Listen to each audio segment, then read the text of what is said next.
So tell us, on gender, are we better than we are on caste? So there's the strata of region, there's the stratification of caste, there's the stratification of language, and then there's the stratification of class, I'm sorry to say it. And I don't think we have yet broken a lot of those boundaries. I think when it comes to women, we're seeing a lot of women in positions where they decide what the story is going to be. They decide who's going to do what story. So I do think things have gotten better for women. I wish they had gotten better for some of the other stratifications, particularly in India. And So many years back, I was working with Neeraj Ghevan, who's the director of Homebound, and he also made Masan. So I was working with him, and he said that he will only take Dalit actors in the main role. And we were doing the casting, and then we were trying to find the Dalit actors, but we worked, I think, for 3-4 months, but couldn't find even a single Dalit actor within that domain. You can only enter the film industry as a struggler if you don't have to worry about sending money home or earning money. So you can work for close to nothing because your friend who is a big film star's or director's son or daughter has said, here, come live in my dad's bungalow. We are doing better on gender than on caste because we have that in common with other societies, and caste is unique to us. Sudha Murthy saying that she will not participate in the social, it actually the social and economic survey of Karnataka. It is not the caste survey of Karnataka. To understand what is the economic and social status of people, you have to know how every strata of society is economically and socially. So if someone from a forward caste says, I will not participate because I'm anyway not backward class, your data is going to be incomplete. On the gender, we have kind of moved some, but on caste representation, the conversation doesn't seem to move. And on religion as well. So do you think they are moving at different speeds, and why? I completely agree that there are different lanes for this. We move faster on gender. It's kind of been easier. I'm not saying it's easier for women, but it's been easier to talk about women somehow. Even a caste-ridden, unequal society finds it easier to, in principle, accept the women thing, and move on that. And I think caste is really held up. Our private corporate places are not open to even considering reservation in private areas as well. So I think in caste, there's like a huge problem.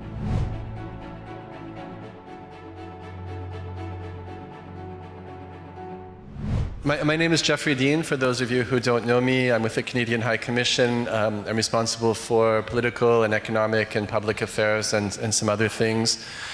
It's my great privilege and honor to be here today with all of you. It was my great privilege and honor to be at the Media Rumble in Bangalore a couple of weeks ago. It was a really, really awesome program. You had some fantastic turnout, some really meaningful and impactful panels. And we're very pleased to be able to host this here today as a bit of an offshoot, an unusual reversal, because I think traditionally the Rumble would be held in Delhi, was it not? Right. So what I will do briefly is introduce the three of our four panelists and moderator. Without further ado, I'll introduce people who may not need to be introduced, but I'll do anyway. So Abhinandan Sekhri, our moderator, co-founder and CEO of Newslaundry. He also co-founded the TV, film, digital and ideas house Small Screen. Before founding Newslaundry, he worked as a producer, director and writer in various television and film projects, including the award-winning food and travel show Highway on My Plate, and news satire shows such as, I'm going to mispronounce it, Gustaki Maaf and The Great Indian Tamasha. And before that, he was a reporter with India Today from 1995 to 1998. Unfortunately, as I mentioned, Seema Chishti is not here yet. If she shows up in time, we can slide her onto a seat. So I'll move on to Suhasini Haidar, who again probably doesn't require any introduction. She's the diplomatic editor of The Hindu, regularly writing on foreign policy issues. And of course, she hosts a very popular weekly online show called Worldview with Suhasini Haidar. She was previously foreign affairs editor and primetime anchor on CNN IBN and correspondent for CNN International's New Delhi bureau. And in 2015, she was the recipient of the Prem Bhatia Award and has won a series of awards for her work in television as well. And beside her, we have Dhanya Rajendran, editor-in-chief of the digital media portal The News Minute, that brings in-depth and incisive reports from South India. TNM has established itself as one of the most credible sources of news from the 5 southern states. Dhanya is also the chairperson of DigiPub, India's biggest association of digital media publishers. And previously, she worked as the South India head for the English language news channel Times Now.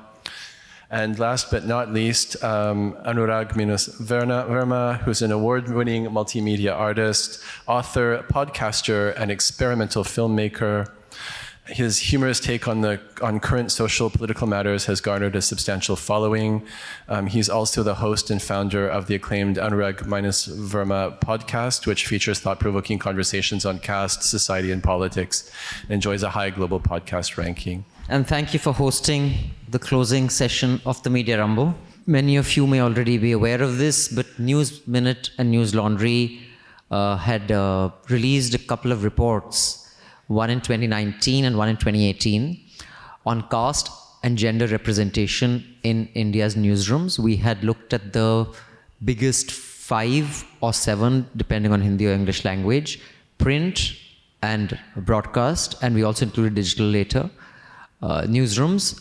And the results, we knew they wouldn't be great, but when we actually looked at the data, they were dismal. Women voices were, other than 1 or 2 organizations, and Hindu was one of them actually, there was just a sliver of them on representation.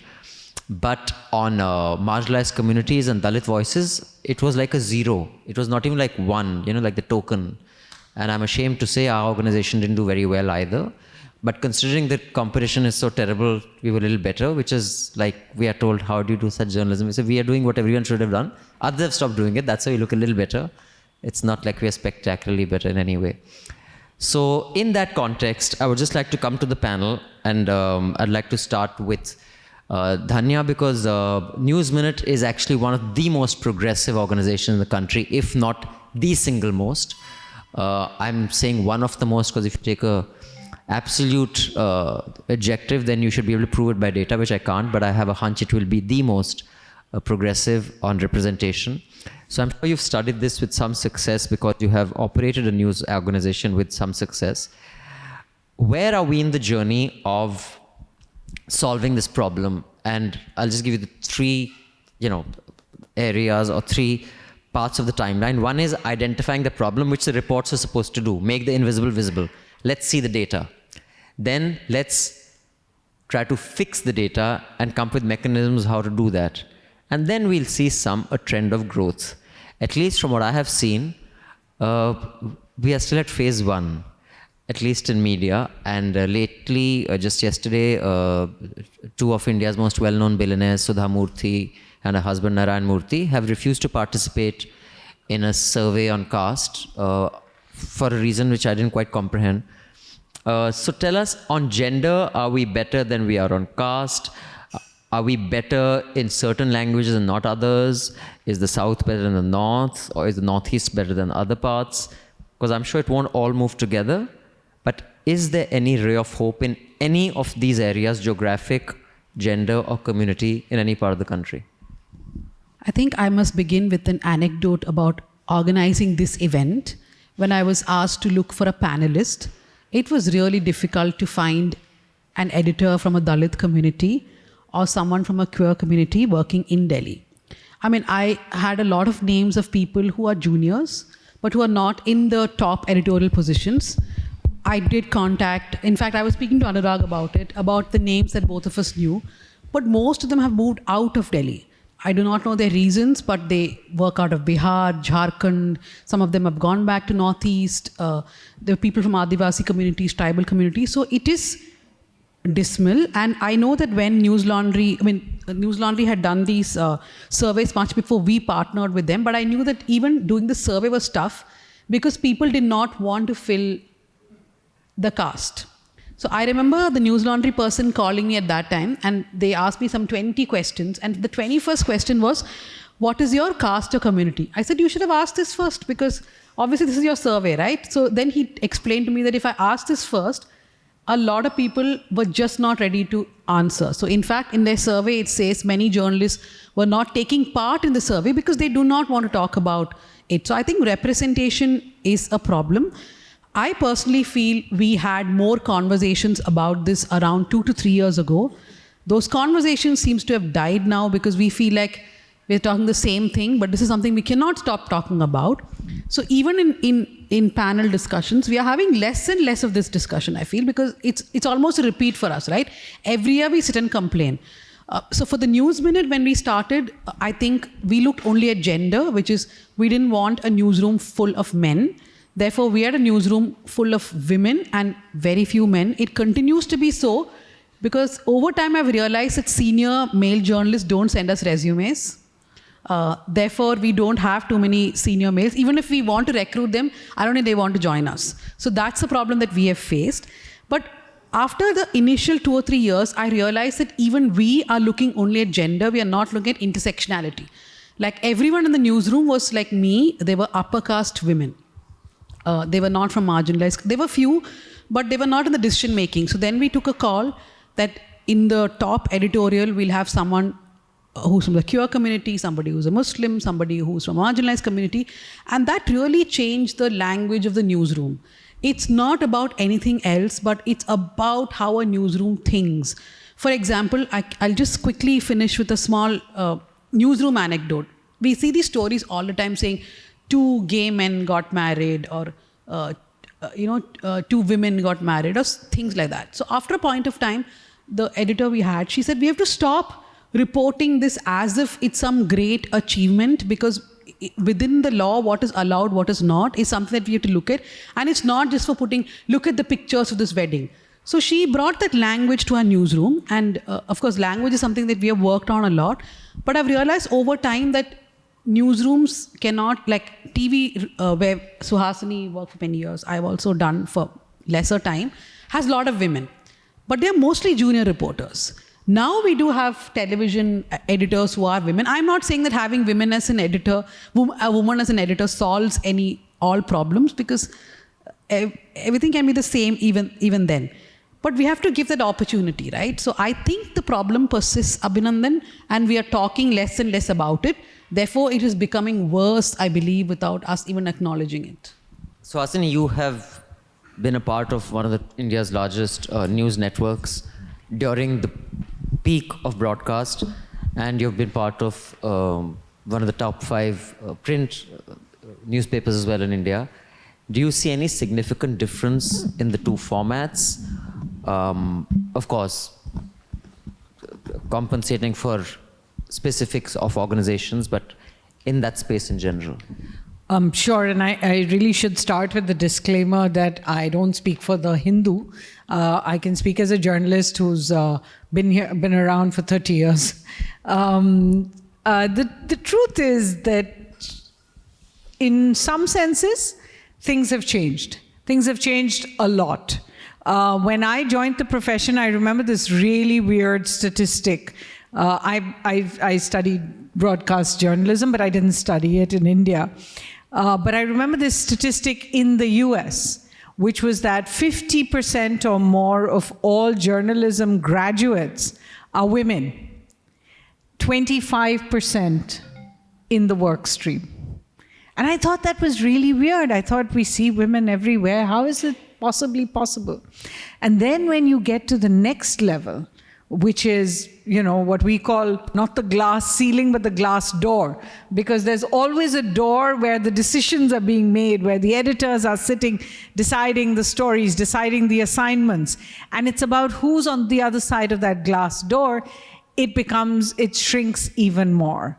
And the truth is that I do think that has changed, that women have shattered that part of the glass ceiling. Maybe not upwards yet as much, but certainly that place where decisions are made. I see someone like Dhanya. I see so many of my friends. The Hindu had a woman English editor, and yes, she was a member of the family that owned the Hindu, but she was also a qualified journalist, studied journalism, did journalism. This is Dr. Malini Parthasarathy. And maybe this is anecdotal. I mean, nothing I'm telling you is, you've got the survey with you. But within a few years, The Hindu had a woman political editor, Newslaundry Haidar. We had a woman editor of Frontline magazine. There's the diplomatic editor, and that's me. And we suddenly started to see more, it's as if more inclusion begets more inclusion. I'm sorry to say that I don't think that has yet happened in India. There are so many stratas. So there's the strata of region, there's the stratification of caste, there's the stratification of language, and then there's the stratification of class, I'm sorry to say it. And I don't think we have yet broken a lot of those boundaries. I think when it comes to women, we're seeing a lot of women in positions where they decide what the story is going to be. They decide who's going to do what story. It's no longer, my aunt is a journalist, and she wrote about how on the first day on the beat, it was almost like the women were sent off to cover the flower show and the men were sent off to cover crime. That's changed. Women do get access to a lot of different beats. I've honestly not faced that kind of discrimination. So I've covered conflict without having to worry about it. So I do think things have gotten better for women. I wish they had gotten better for some of the other stratifications, particularly in India. And I'd like to end by saying, we are a part of society. And in India, as a part of South Asia, we always say, South Asia has seen so many women leaders. India has had a woman prime minister how long ago? With Indira Gandhi. Sri Lanka had the first woman prime minister in the world came from Sri Lanka, Sirimavo Bandaranaike. Bangladesh had Sheikh Hasina. Pakistan had Benazir Bhutto. There are women everywhere.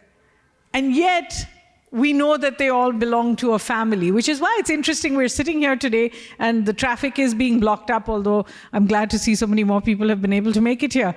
But there's a Sri Lankan Prime Minister in town today, and she's actually the first member of her family to join politics. So something is changing, and if it's changing at the top, it will change in other parts. Anurag, do you share that kind of optimism? So many years back, I was working with Neeraj Ghewan, who is the director of working. So he's the director of Homebound, and he also made Masan. So I was working with him, and he said that he will only take Dalit actors in the main role. And we were doing the casting, and then we were trying to find the Dalit actors, but we worked, I think, for 3-4 months. But couldn't find even a single Dalit actor within that domain.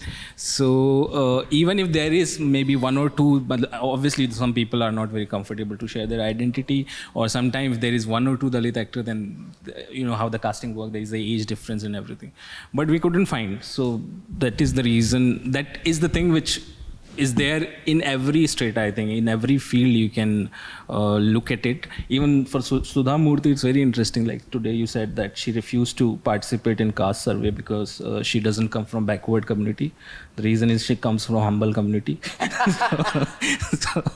so anyways, even the Infosys, and there is at least some kind of discourse around the genders, like the Infosys also in back when I think 2000 or after that, there were many companies like Infosys, Wipro and IBM, Indian companies, which were learning from the American counterpart about the diversity and training and everything. So they were at least discussing about the gender diversity. But I think we are in that phase that still right now, even the same Infosys people are not ready to face the question about the caste. So this is the reason why in every field we don't see any kind of representation. And in fact, I think over the year in the contemporary time, the whole idea of diversity itself became a very negative word if you look at the American politics and how it is happening.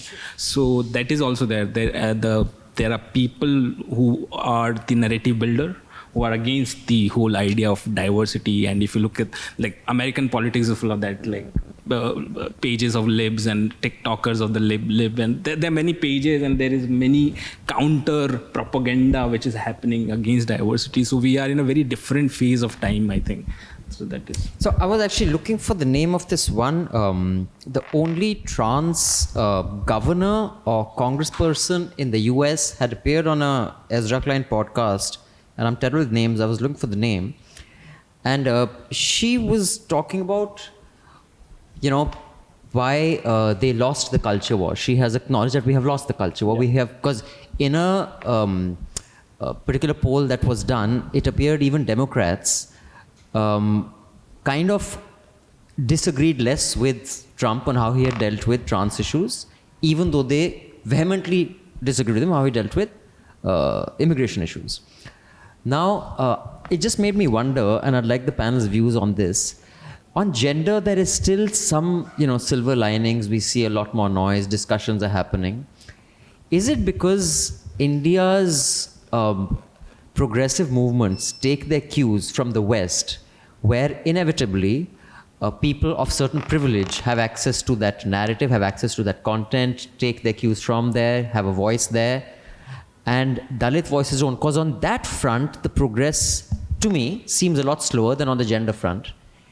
Is it because the cues come from the West and therefore it is just a privileged elite who are even the torchbearers of liberalism, which kind of gives some sort of hope to gender, but not to caste? Did you think that's possible? Anurag, you want to go first? Yeah, I think if you look at it, the caste discussion never came, like the Western, whatever the narrative in the West, we tend to copy that.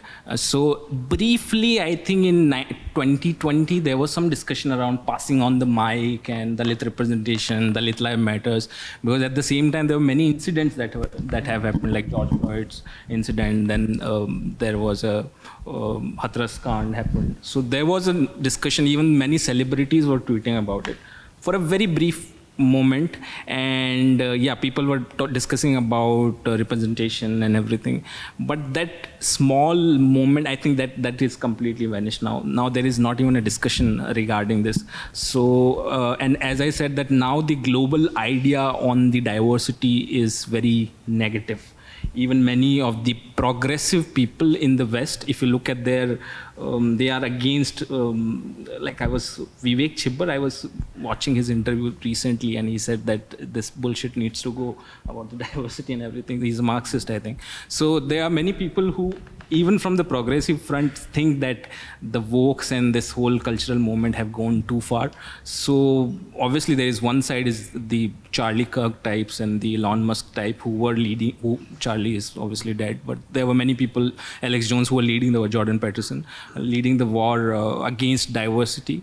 But there, I think within the progressive side, the wave has changed, and that's why we can feel the same wave in the India as well, where the discussion around the diversity, especially around the diversity of caste, has become very, very less.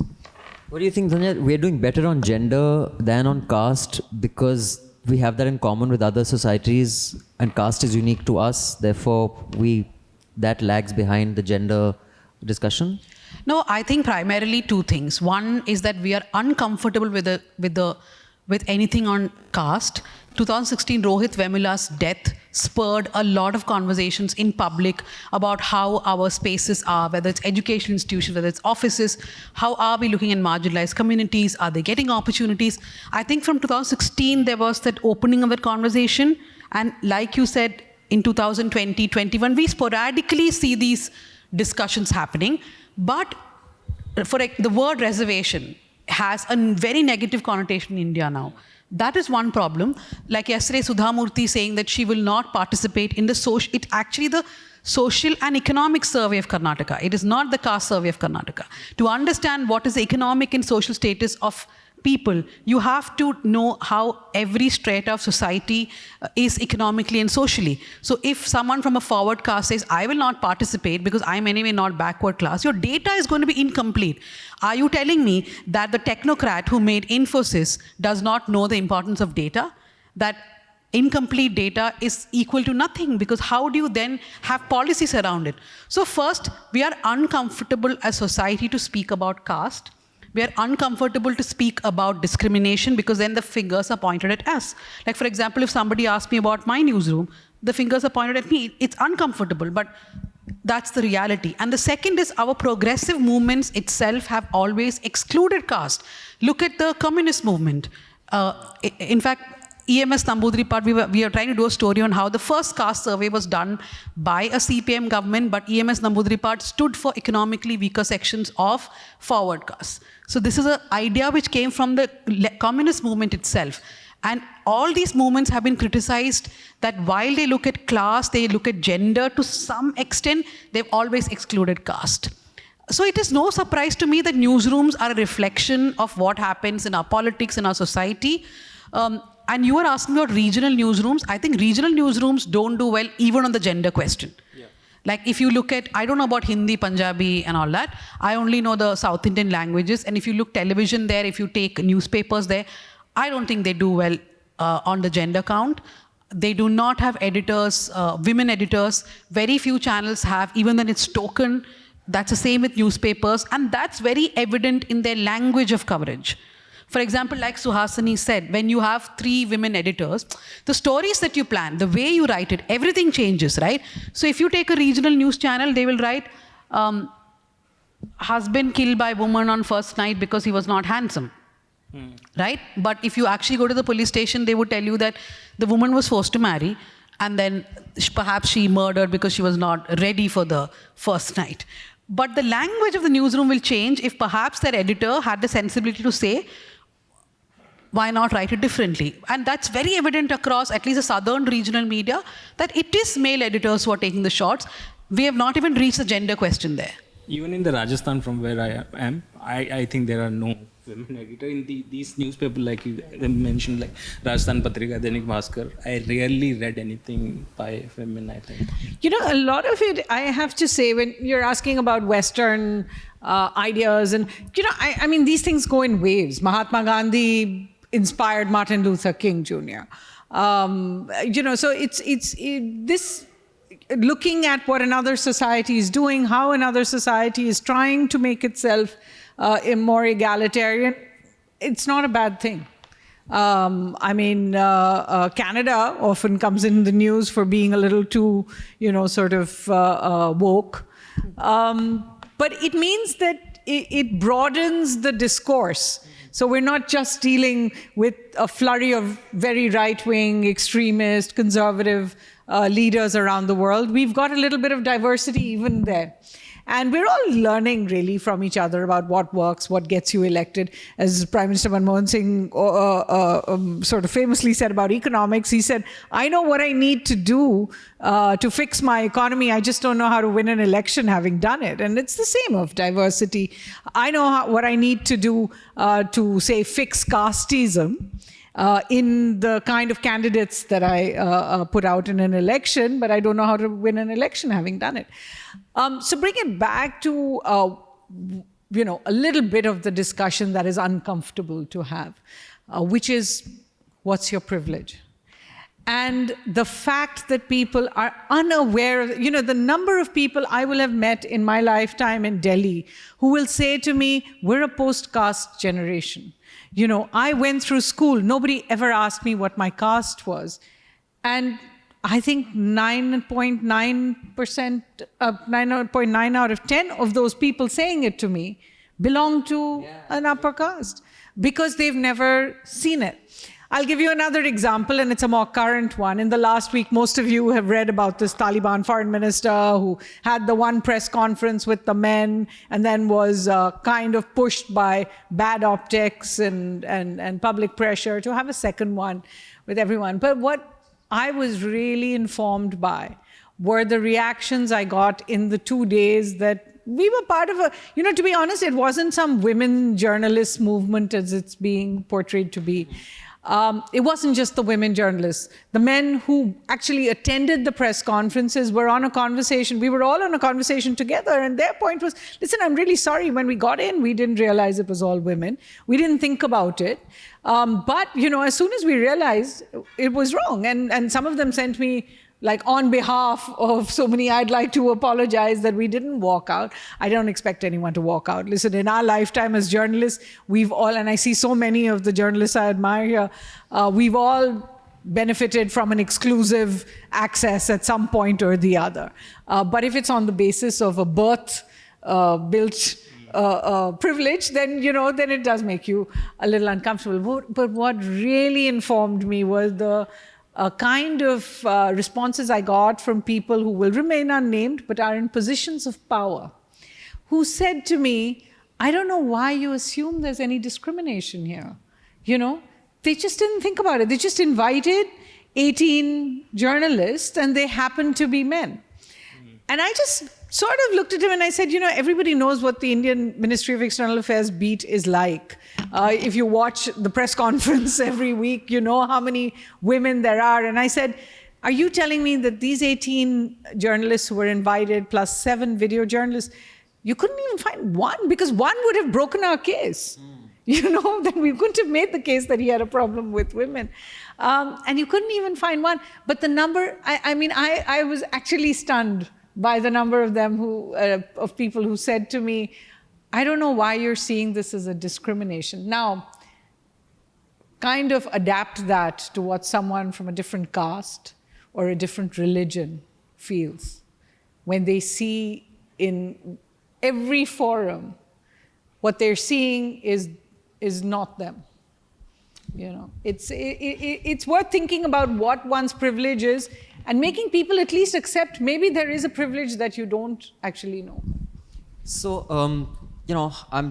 we will be coming to the audience after this, and I'm just throwing an idea out there, because usually we insist that they're questions only, so we don't get really, long speeches from our audience. But because we have a much smaller audience and you're all discerning people, and most of you I know well, I'm just going to continue with the panel. But I would like you to think about, and if any of you have any suggestions, what is a way to correct this, in as much as can we incentivize people spending a little more time and energy in, closing that gap of underrepresentation. Just like Anurag said, it was really hard to cast for Masan because they're just not enough people. And I'll tell you why they aren't, because I've been an assistant director.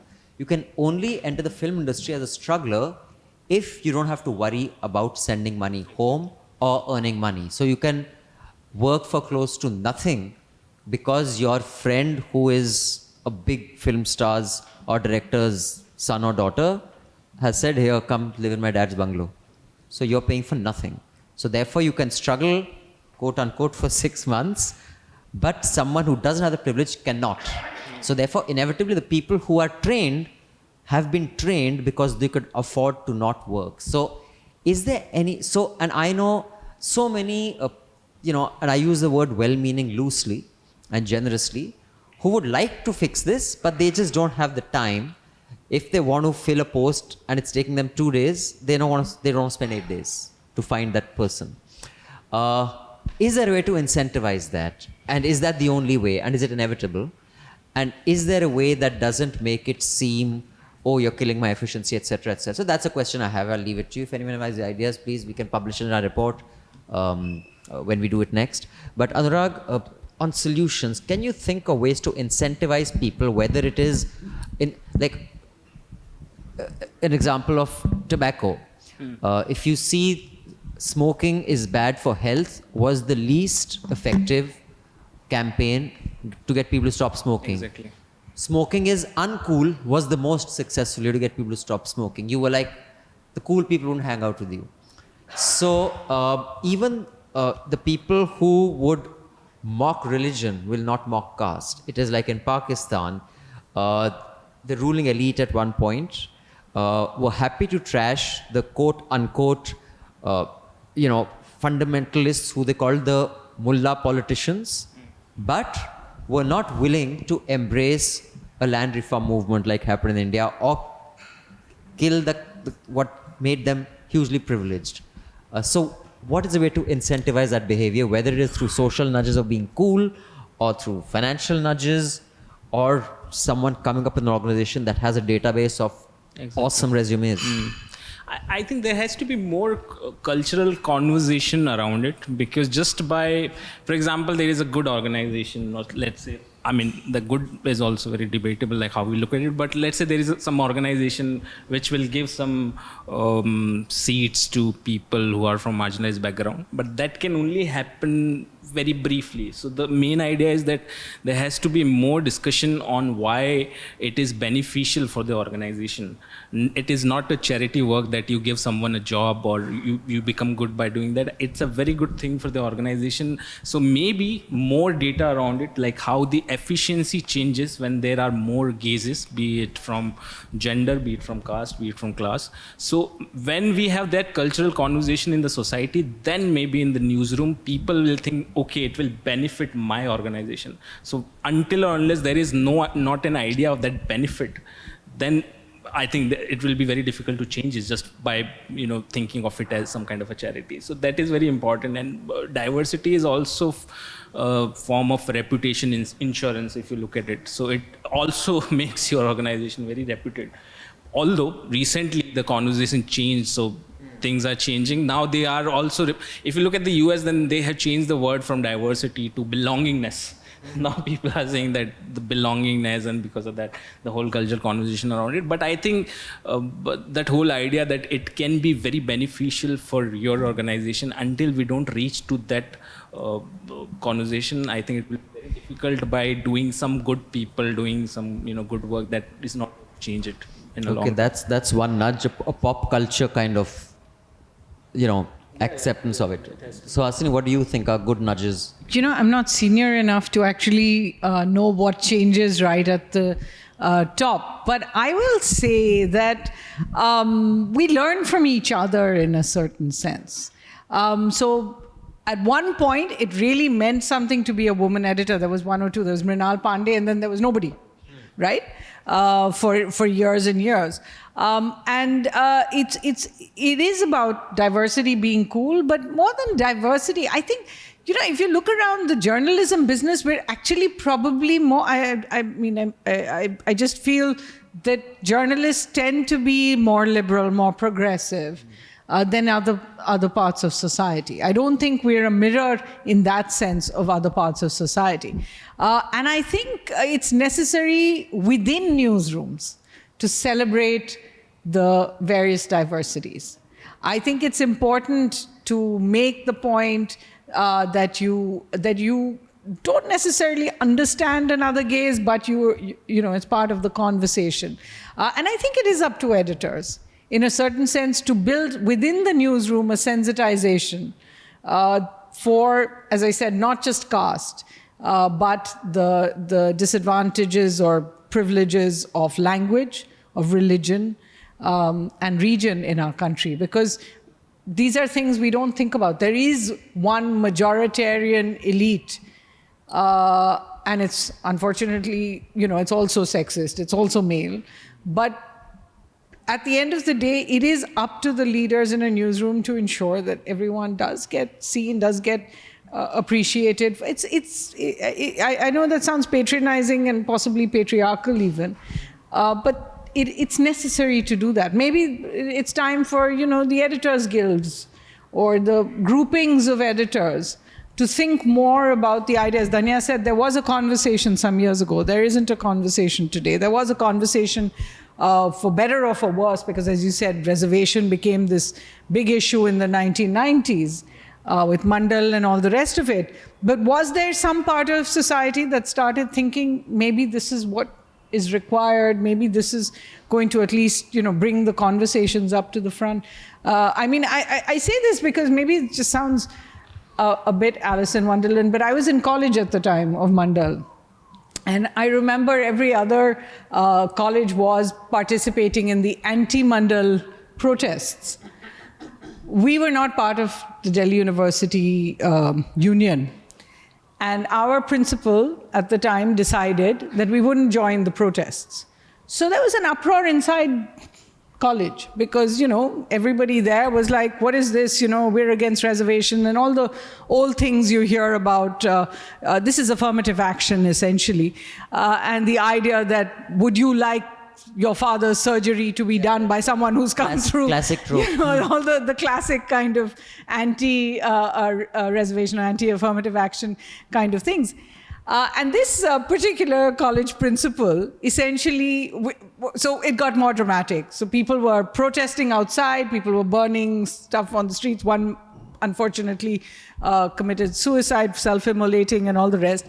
And they basically surrounded our college and said, we're not going to let you leave until you join the protest.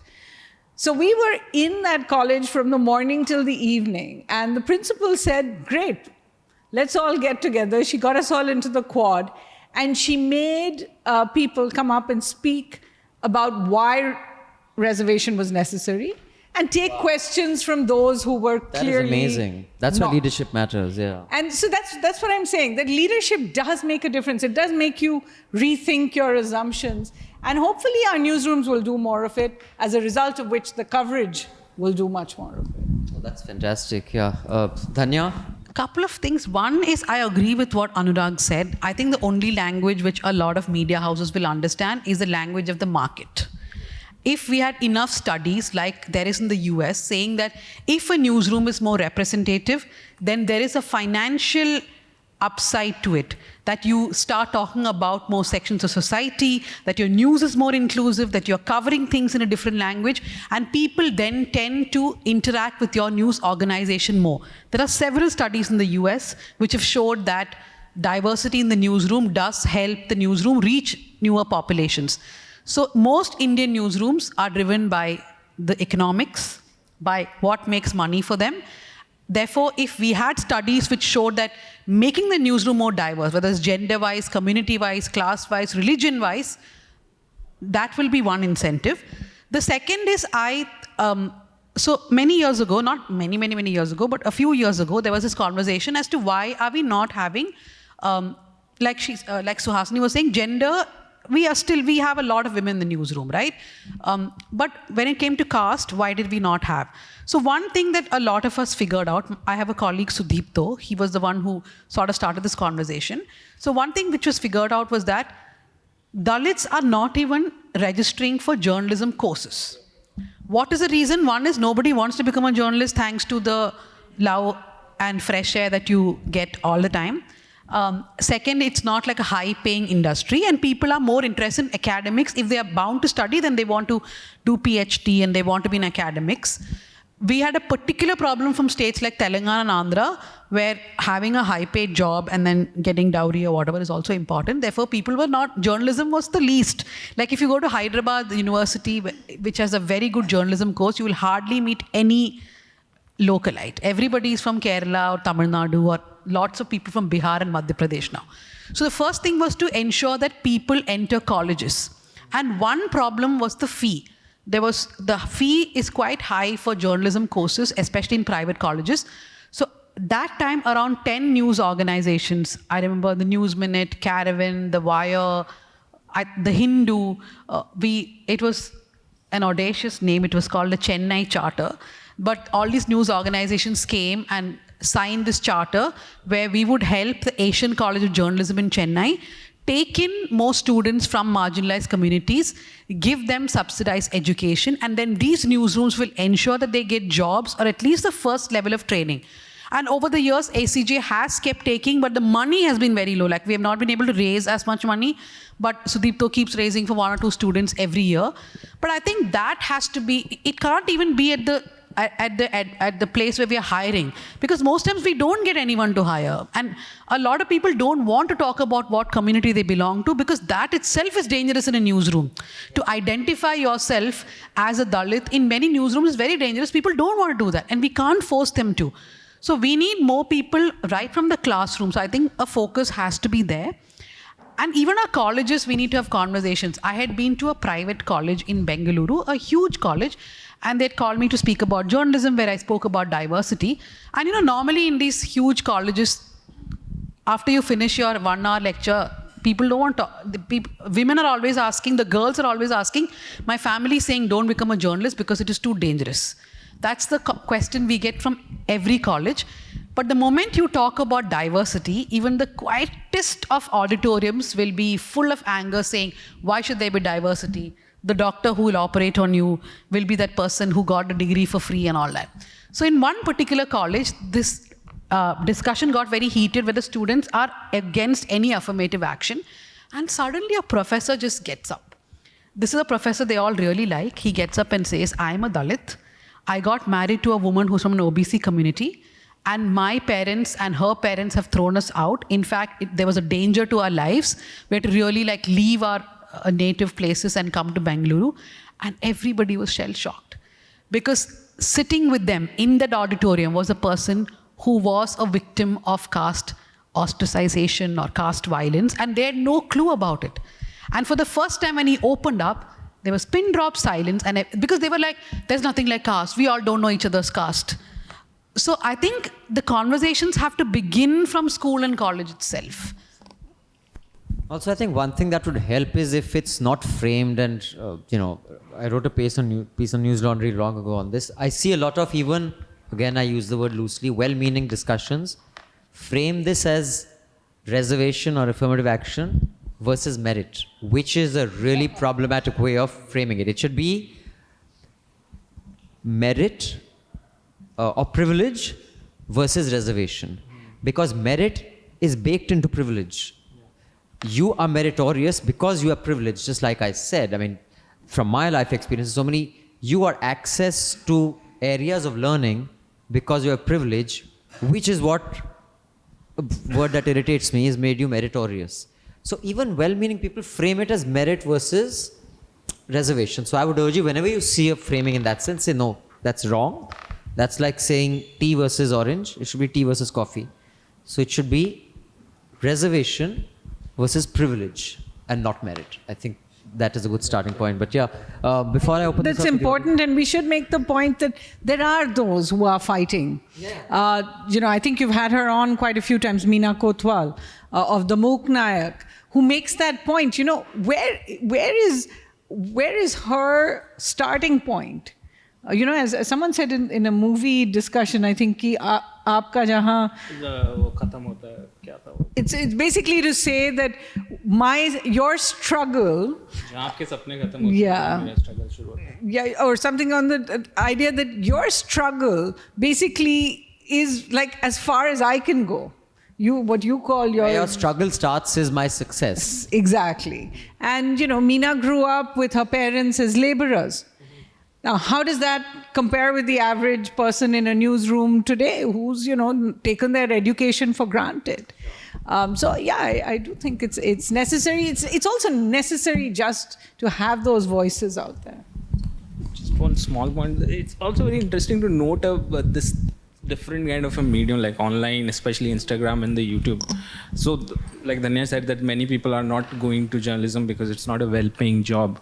But I can see there are many people who are now becoming influencers. Can we call them journalists? I don't know. But they are becoming influencers and making socio-political videos, and mostly the explainer videos and the commentary on that. So they are going to it because there is some money. Because if you become I know some of my friends who are from the Dalit community are there, and they're earning pretty good because of the large following they have because of those influencer whole thing. So that is a very interesting new market which has opened up. I mean, that requires a different discussion how democratic these mediums are, but we can also look at it. It's also an interesting point to look at. Great. I'd like to open this out to the audience. Would anyone have a suggestion, or if you have a question for our panel, that's perfectly fine as well. So we have a doctor.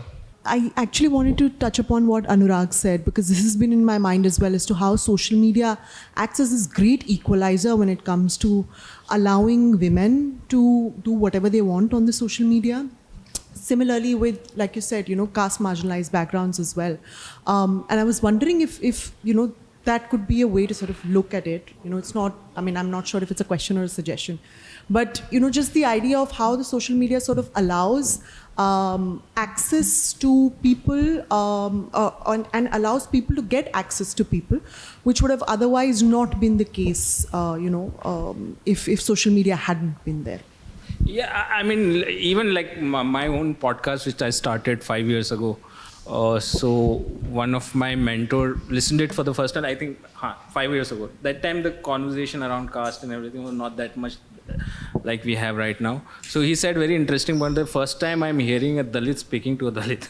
So through this podcast, I'm hearing a conversation for 1 hour, 1.5 hours, because even that conversation was not possible. Like mostly it would be Dalits and upper caste, or if it has to happen. Yeah, but I just want to add that unfortunately, social media cannot replace journalism and vice versa. So, having more people on social media is good, whether it's women, whether it's queer people, whatever it is. But that's not a solution for newsrooms not being representative. That has to happen simultaneously. My sense is this whole debate on diversity is rather new in India, because Indian state from the beginning, our concern has always been about secularism and secular project, and that was again in a very limited sense of Hindu-Muslim thing about it. So the diversity in India, officially enters into policy discussions with Sachar committee very briefly mentioning about it towards the end. And then by 2010, there was a report on diversity by Amitav Kundu committee. And then by 2014, India changes. There was a paradigm shift, Indian politics about it. So the whole story kind of goes in a different direction. But as far as the West is concerned, there's a vast number of Indian diaspora profit out of diversity project in the West. And this whole debate of going in a different direction is a new one in the last 10 years or so. But most of these people who profited out of it, they are strong supporters of majoritarian politics in India. That's the irony of these things about it. As far as the media and Dalits are concerned, I think the first serious study was done by Chandravan Prasad. And that brought to the debate in the late 80s and 90s. And that's not a very serious study, but still that brought the debate. And I don't think there is a significant change that has happened. One of the reasons could be because media is also a very network-driven profession. Who knows whom? And there is a huge advantage of people from the top 5% of the caste of India. And I think that's one factor. The other could be because if you go back, say, 30 years before, there were hardly people with journalism degree who were heading news agencies. Most of them were basically English graduates, Khushwant Singh to rest, who are there. Right? The professionalization starts only last 30 years or so. So I think that's actually very interesting, and just want to add to it. One, my personal view is that I'd rather hire an economics or history grad than a journalism grad, but that's just me, because I don't think you can teach journalism. But that's my view. It could be completely wrong. But what you said about the project of India, independent India, was secularism, because we had seen an event like the Hindu-Muslim riots. It was an event. But atrocities against the Dalits were, if you were to go by numbers, I'm sure there'd be as many atrocities against Dalits, but it was a part of an equilibrium. So it wasn't an event. So which is why a film like Amar Akbar Anthony, you didn't see a film like Misra Meena Paswan. It would have no market. It was too normalized, whereas Hindu-Muslim was an event. You think that is why it was never a project of any leader to kind of deal with, just like it was Nehru's secularism was a project? Anyone? Possibly. It's also possible that people at the top themselves were caste-based, and actually felt that there was a hierarchy of, and it's ingrained in that sense. I just had a question in terms of building inclusive teams. As a foreigner who comes in here, and I run a small newsroom, inclusivity in terms of gender becomes easy for me. In terms of even regional and language, I can try. In the caste question, it becomes a little complicated for me to navigate, and I want to ask, especially Dhanya and Anurag, when in the hiring process, then we have to navigate the issue of privacy, the issue of choice, the issue of, as sort of people who live in India and can tell the identifying markers more easily, whether it's the last names or anything. As foreigners, we can't do that. And what advice do you have for navigating that when we think about caste inclusivity in our teams as well? I think, the surname thing is very confusing, because you can't judge a caste from the surname. For example, my surname is Verma. I don't write it, but Verma is a very caste neutral surname. So that becomes very complicated. But I think in general, if any organization puts out any requirement and say that we are going to give this much of seat, then people, I think 100% will be very comfortable sharing that which caste they belong to. So that's what I think. Yeah. No, actually, that's not true. Okay. Yeah. I don't know the correct answer for this because we have struggled with it quite a bit. So, like in India, for those who are not from India, basically a lot of people, their caste or community can be identified by their surname. But in certain states, they perhaps even wear like markers where you know what their caste is. But obviously, you're not looking at what band they're wearing during interviews. But I have faced trouble even when in the advertising, we have said that this position, we will give more importance to people from marginalized communities or people from gender minorities. Then also, 99% of people who will apply are from upper caste.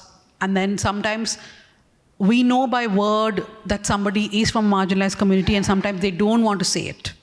And then we are stuck in a situation that we want to know because we really, really want to give that position.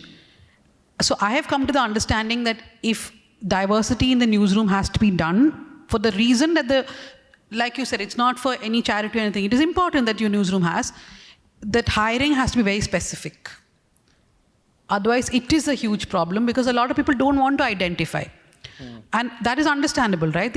I have had many Dalit reporters in my newsroom who, I mean, there are even now, they don't want to cover stories related to Dalits only, especially violence. I've had Muslim reporters saying, I don't want to be sent for this.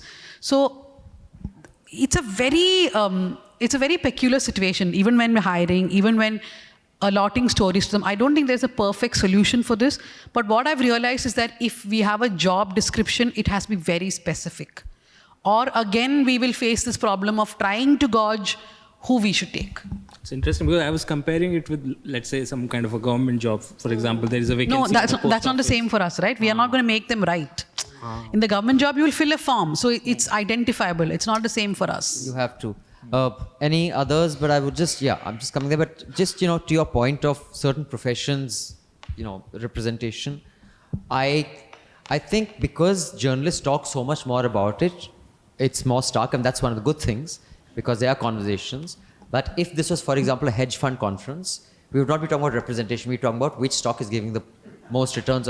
But because of my privilege, most of my friends are either in private banks, private equity, hedge funds, or VCs. It is worse than any other industry. It's just that it is not talked about there. They are all almost exclusively of privileged caste, most likely of the Baniya caste, because in finance, how it works is, if I join your organization, I can bring $400 million with me.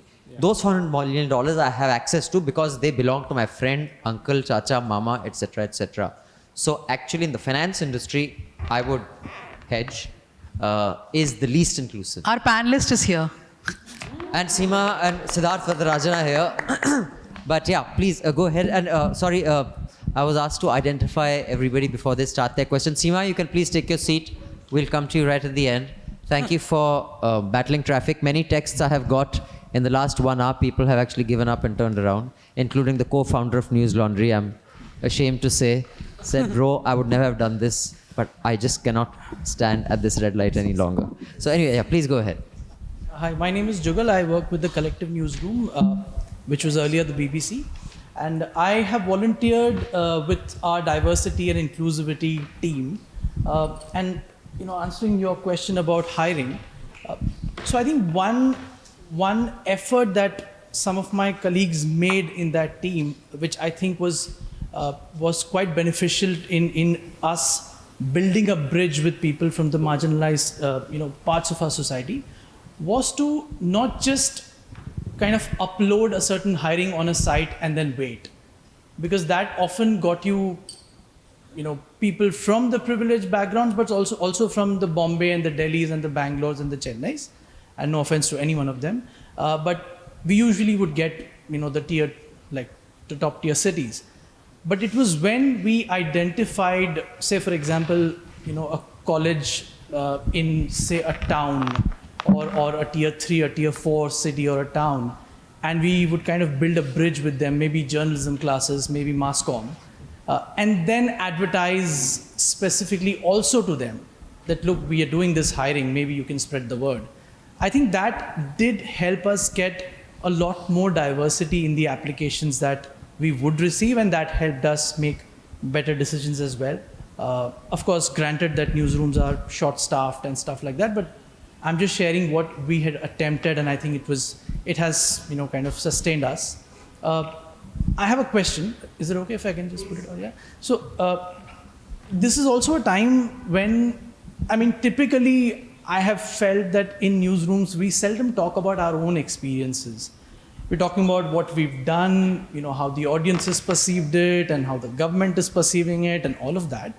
But our own experiences are seldom spoken about inside newsroom. So I think, from the top to the bottom, and perhaps more at the bottom, we need to kind of hear our own people, our own staff, our own colleagues.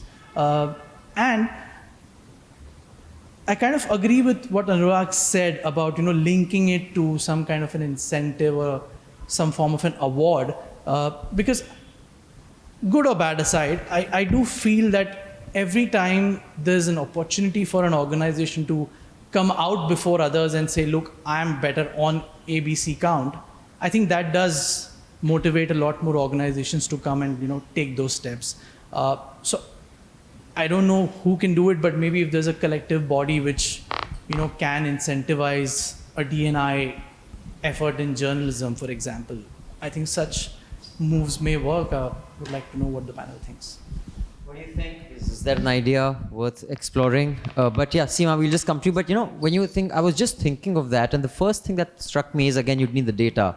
And our experiences with collecting data has been so, it's such a struggle. It's like extracting a molar from a jaw.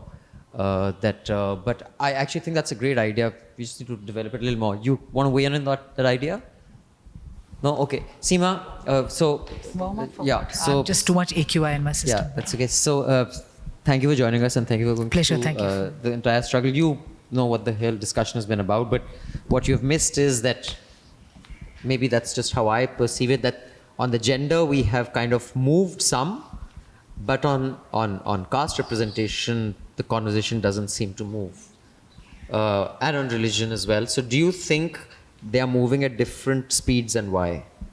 So I think quite clearly the politics that moves the country kind of has to leave an imprint on us, because we function in that same, we're drinking the same sort of fluid, we're floating in the same pool. So I think it's a great idea to have a DEI understanding of ourselves. And I think it's kind of almost there in at least kind of the newer independent media. There's at least a deep sense of guilt, if nothing else, which is a great starting point. And I completely agree that there are different lanes for this. We move faster on gender. It's kind of been easier. I'm not saying it's easier for women, but it's been easier to talk about women somehow. Even a caste-ridden, unequal society finds it easier to, in principle, accept the women thing, and move on that. And I think caste is really held up. Our private corporate places are not open to even considering reservation in private areas as well. So I think in caste, there's like a huge problem.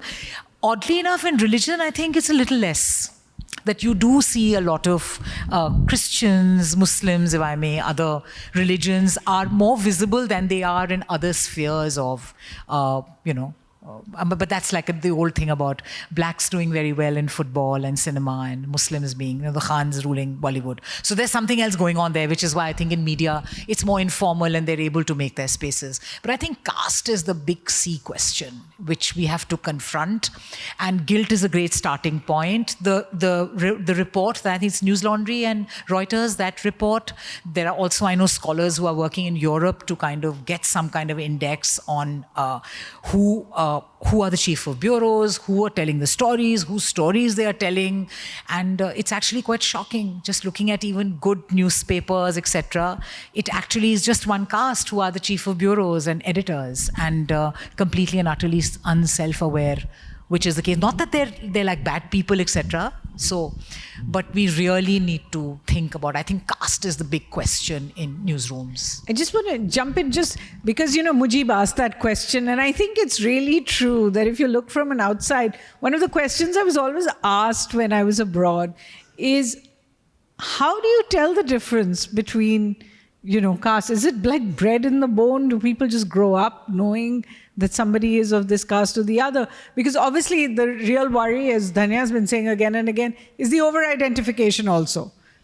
This is this caste, this is this caste, you're that caste. But when, you have the kind of uncoolness of a manel, and so you've been able to ensure that around the world, in fact, that if there is a panel of men, there is a real kind of worry. Let's get somebody who's a woman. Often, I'm aware that I'm on a certain panel simply because they need, not this one, but they need somebody. So I think it's interesting that we can't also push for the over-identification, especially given the hierarchies.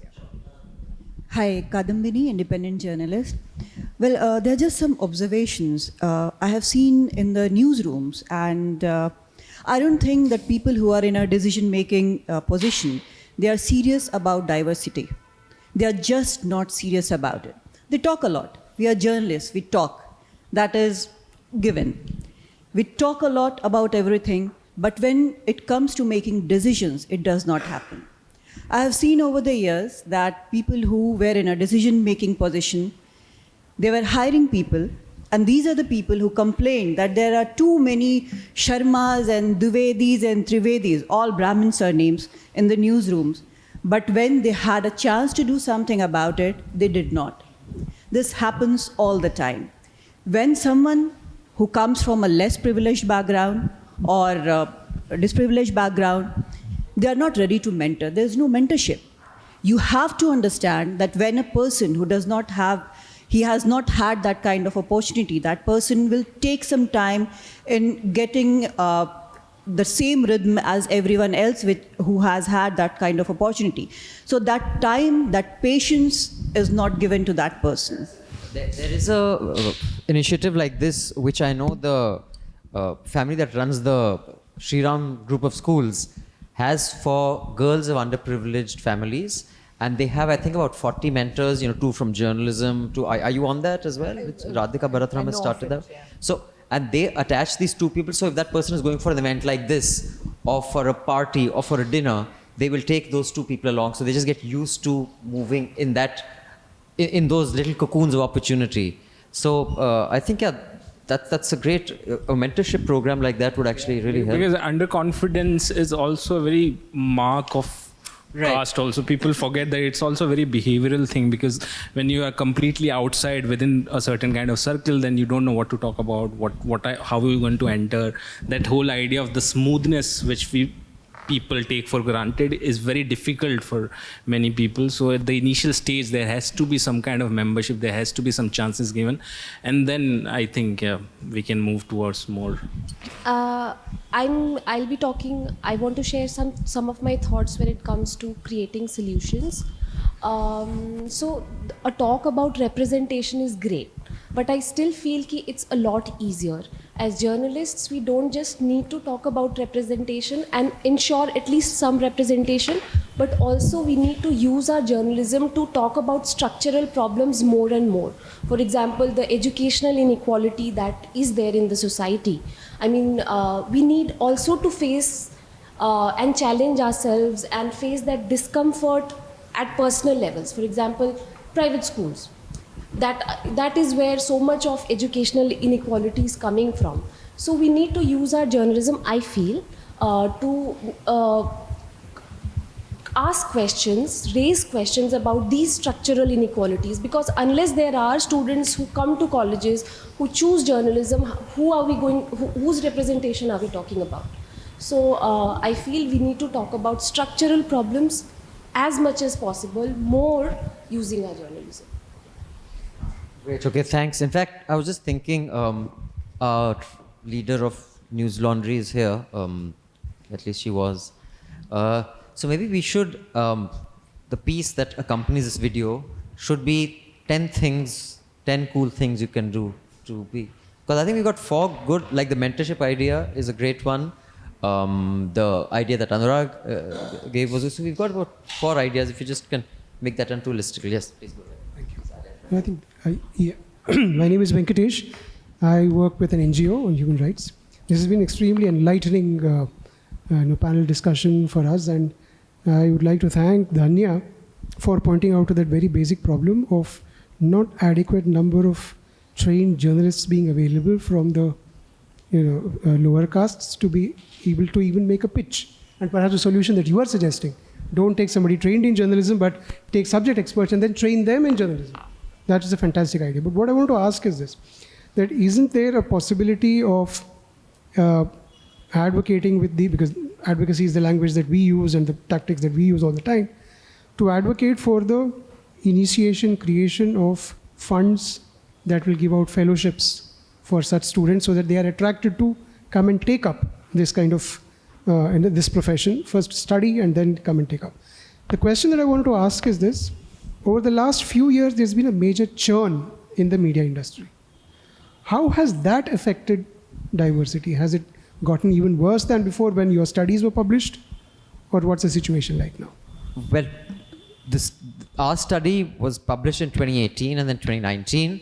And it was supported by the United Nations Women Organization, Oxfam, and also Hyatt, the group. Oxfam's accounts have been frozen. UN doesn't work with us anymore. And because it takes 6 months. Of course, but I think now with AI, if you can get one of these AI companies to do it, I think it may be a lot easier because you can actually scrape the net and identify gender rather than... There was a certain use of technology then also, but there was a lot of manual intervention. I think now you should be able to do it a lot easier. I mean, we had actually granular data of the op-ed page, how many men have opinion, every man, and how many women do. The op-ed page would have, let's say, a majority women opinion if someone had been raped, but if there was a war, all the defense experts were men. So we actually had that kind of granular data as well. So newsrooms, by and large, are ensuring a little more representation and diversity. But even then, the representation is hardly of consequence because the minority beneficiaries of that representation are bound to bow down before the elite consensus when it comes to the big decision making. So they may be 5% of the total workforce, but they don't count for much when it comes to the decision making. So my question to everyone is there a way we can move the needle on the elite consensus itself when it comes to making more inclusive decisions? Yeah. Who wants to take that? Seema, you want to hazard a stab at that? Yeah. So I think we cannot divorce ourselves from larger things happening in society, politics, the ruling elite currently. That will unfortunately move perhaps in the same way. Of course, we could quicken the pace by throwing in something which sparks the debate more. But realistically speaking, if you were just to allow like a ceteris paribus situation, I don't see much moving to more diversity. Though I must say that in one way, I think my hunch is that diversity hasn't gotten better since 2019 at all. But where it's gotten a little better, and this is in the more informal media and is in smaller towns. So the voices, particularly from the northern kind of heartland, if you like, you hear much more of them because I think nature of tech allows you to come in there. So I see a little bit there, but otherwise I don't see diversity having moved on. How to change the elite consensus is the big question, really. But I think as much of push, if even smaller, all of us who actually punch well above our weight on other matters, if we were to also direct those energies and to have either themes or discuss structural issues, and we speak of something like the elite consensus, which needs to be broken or which needs to be taken in a certain direction, I think that would matter. But I'm not very optimistic about it. You know, it's an important question you've just asked, because let's take this back to where we started, which was about gender. gender exclusion. Because why are so many women part of that, that majoritarian, whatever, elitist construct? I've worked in television newsrooms where it was the women who were deciding what the, essentially how thin, the female anchors should be. It was the women who were almost deciding that this is what everyone's going to wear. And so you basically, like those air hostesses in one of the airlines who had to fit into, the dress was given to you and you had to fit into it.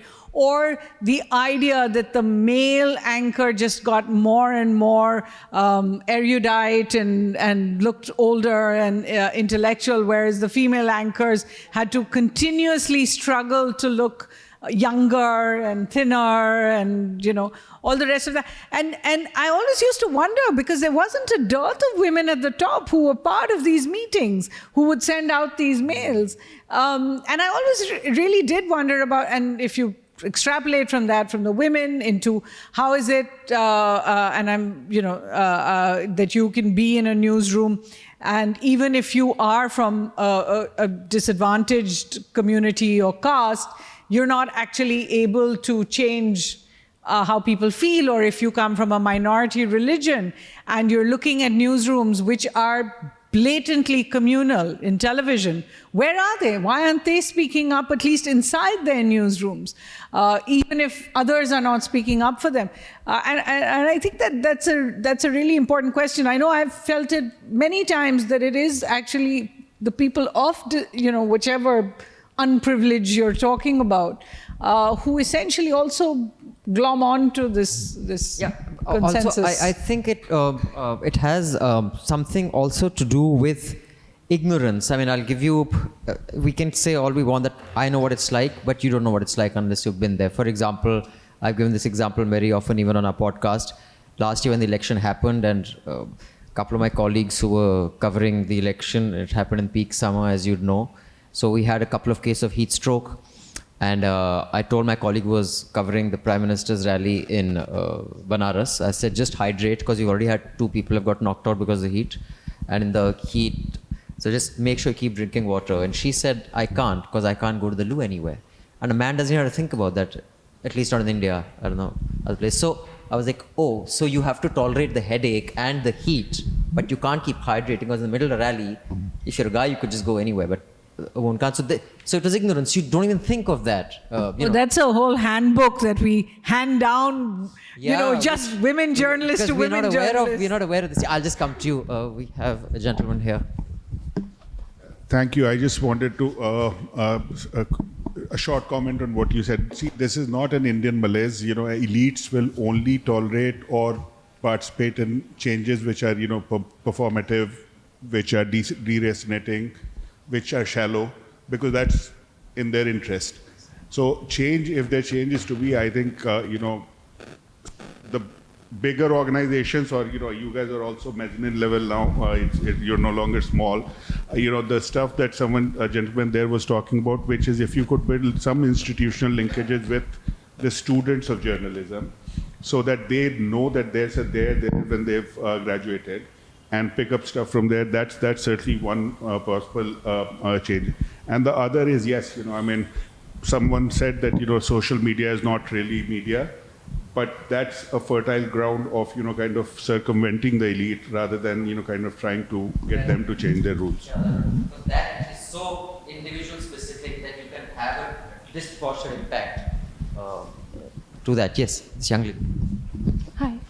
I just feel that if journalism students or journalists from marginalized communities are not coming to newsroom, how about independent organizations reaching to these micro-influencers, tribals, and there are they have very less followers, but they're working as journalists and creating content about their community, be it in a tribal region or be it in a very, hyper-local content. So how about institutions reaching out to them and collaborating with them on a regular basis so that they have voice on a larger scale? This is one solution. I have a question, I'm just thinking aloud. Do we have institutes where we have reserved seats for students from SCs NSTs, like how we have in Jamia? Do we have like specific institutes? But is it enough, or maybe does Indian Constitution allow? Yeah, I mean, I can also say, without naming the institute, I was once on the committee to admit students, and I was told very clearly that we have a reservation of whatever it was at the time. I think it was 30. No, it was a little more. It was a little more. But anyway, let's say it was 15%. And I was told that if someone who was from an unprivileged background did very well on the test, don't give them very high marks. Because then, then they will sort of, they will knock out a general candidate. And the idea was let them stay within the 15% and not grow outside of it. To which my response was, I'm not going to change my marks. I will hand my sheet to you, which I would do anyway, and hope that you will, consider it on that basis. But you have to watch out for even institutes that are implementing the reservations. I've been asked we must get Siddharth Varadarajan's view on this. Okay, no, I don't really have much to add. Came late, so I missed most of the discussion. But I would say, I've been part of various conversations. We had a big meeting at ACJ. We even issued a grandiose document, the Taramani Declaration. All of that gets stymied because at the end of the day, the largest media organizations are not part of this conversation.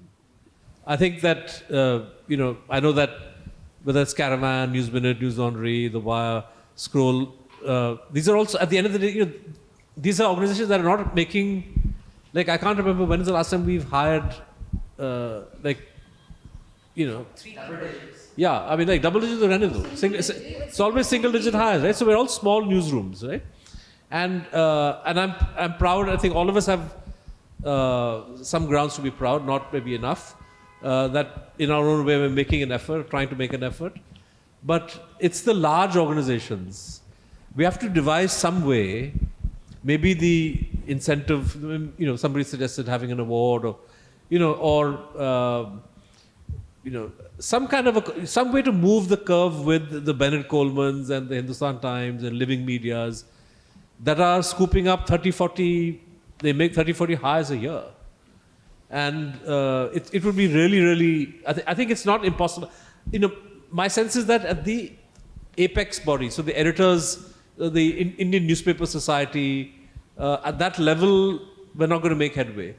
But maybe finding some way to approach proprietors in smaller groups and saying, look, this is in your interest. In the long run, having a diverse newsroom and a diverse, in general, why just the newsroom? Across the board. It's in the interest of the organization. And it's not a charity or a moral argument, but actually it makes for a better, better organization as a whole. But we need to find some way to move the envelope with big media.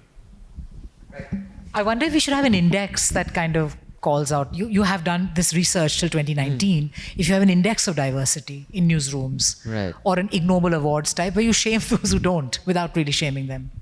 Okay, I think we've got wonderful ideas. In fact, this is one of those discussions that we've had so many of, where concrete ideas have come, and I'm already thinking of how we can move this forward, and I will make sure we do move it forward. But I'd just like to thank all of you who have braved traffic getting here. I'm still getting texts about, drop me a location, are you sure I'm at the right place because this is blocked, etc. But I'd really like to thank the Canadian High Commission. Thank you so much for hosting our closing of the Media Rumble, and thank you for making it to Bangalore and experiencing it. Wonderful to have you as partners, and I hope we can do way more in this space. And as usual, the more eclectic and dissimilar a mix of people who are discussing this, I think the better the outcomes.